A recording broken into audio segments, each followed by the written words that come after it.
This is why I chose to remind you of who you are. Let me tell you a story.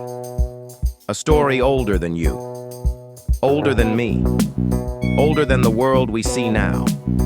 We live in a world that runs faster than a racing cheetah, faster than the Harmattan wind that sweeps the village square. Everyone is running, chasing something, escaping something, proving something. But tell me, my friend, in all that running, have we stopped to breathe? Have we paused to ask, why are we running? Where are we going? Life is funny. What looks right in your eyes might look like madness in someone else's. Look at my country, Nigeria. The herdsman believes he is protecting his flock. The farmer sees destruction of his crops.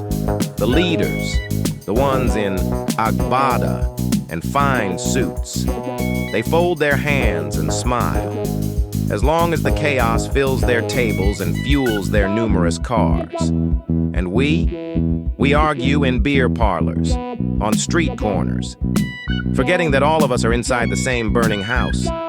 But tonight is not about politics or blame. Tonight I just want to sit, to breathe, to remember that once upon a time I prayed to be here, in this moment. But even in arriving, it still feels like I am climbing. Always another rope, always another level.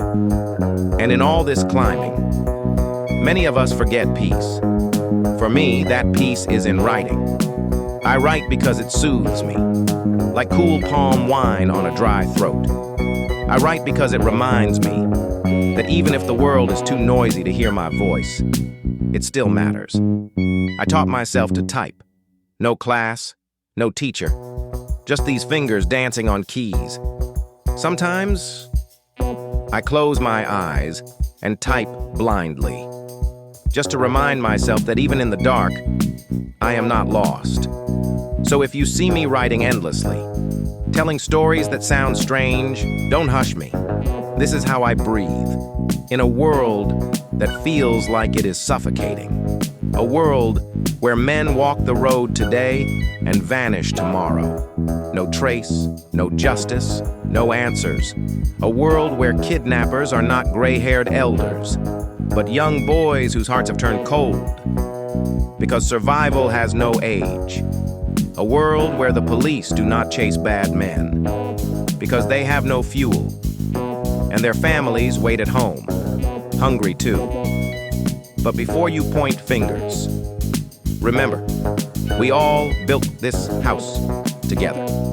Every bribe we collect, every vote we sell, every silence we keep, we shape this place.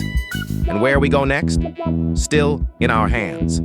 That is why, before we go further, before we speak of gods and goddesses, before I tell you of pythons that wear crowns and crawl gently like titled elders, before we walk into sacred groves where snakes are buried like kings, I want us to sit, to breathe, to remember that in our land, nature, spirit, man, they are one.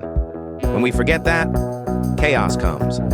But when we remember, peace returns. The kind of peace that looks like a python resting quietly in your backyard, unbothered, undisturbed, respected.